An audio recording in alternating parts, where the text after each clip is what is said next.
السلام عليكم ورحمة الله وبركاته. دلوقتي يا حبايبي هنعمل صينية بطاطس بالفراخ. طبعا جبت الفرخة وغسلتها كويس جدا ونقعتها وشطفتها كويس جدا وقطعتها اهي وفتحتها كده اهي.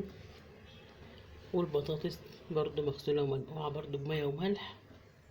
والفراخ بعد ما غسلتها طبعا نقعتها ملح برضو وليمون وشطفتها كويس وخرجتها بره اهي. اول حاجة هنعملها هننزل بالفراخ على النار بمعلقتين سمنة بلدي نشوحهم كده شوية حوالي 5 دقايق كده مع بعض مع السمنة البلدي. هادي السمنة البلدي يا حبايبي على النار اهي بتسيح.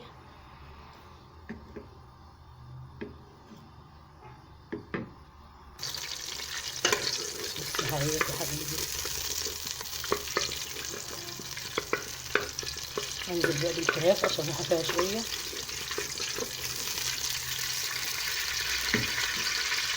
هي كانت متجمدة في الفريزر. ادي الفرخة معايا بشوحها على النار اهي في السمنة البلدي.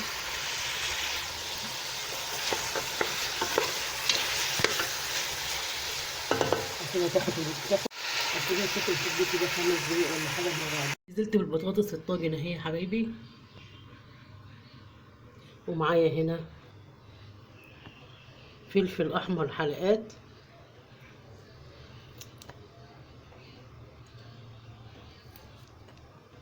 اهوت، والبصل مع الثوم حلقات.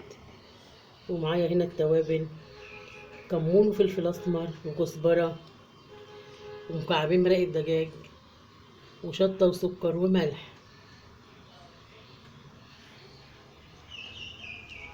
والفرخه طبعا معايا على النار بتتشوح.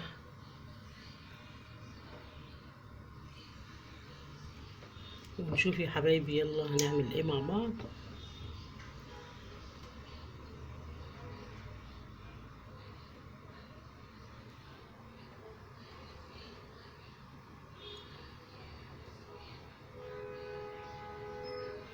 ده شكل الطاجن حبايب قلبي. هلفه بالفويل بقى وادخله الفرن.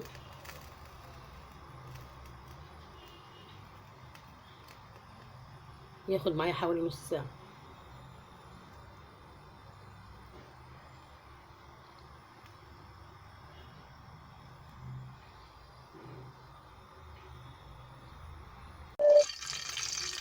حبايبي حاطين هنا زيت بقى في الحله عشان نعمل ايه شويه رز بالشعريه كده حلوين. الزيت سخن اهوت ننزل بالايه بالشعريه معايا.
اهي الشعريه معايا بقى بشكلها جميله اهي. انزل بقى بالرز اللي انا غسلاه ومطفياه.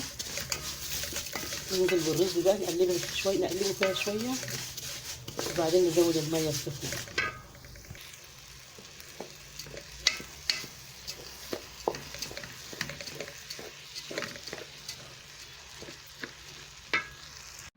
ادي الطاجن طلع من الفرن اهو يا جماعه. ادي شكله.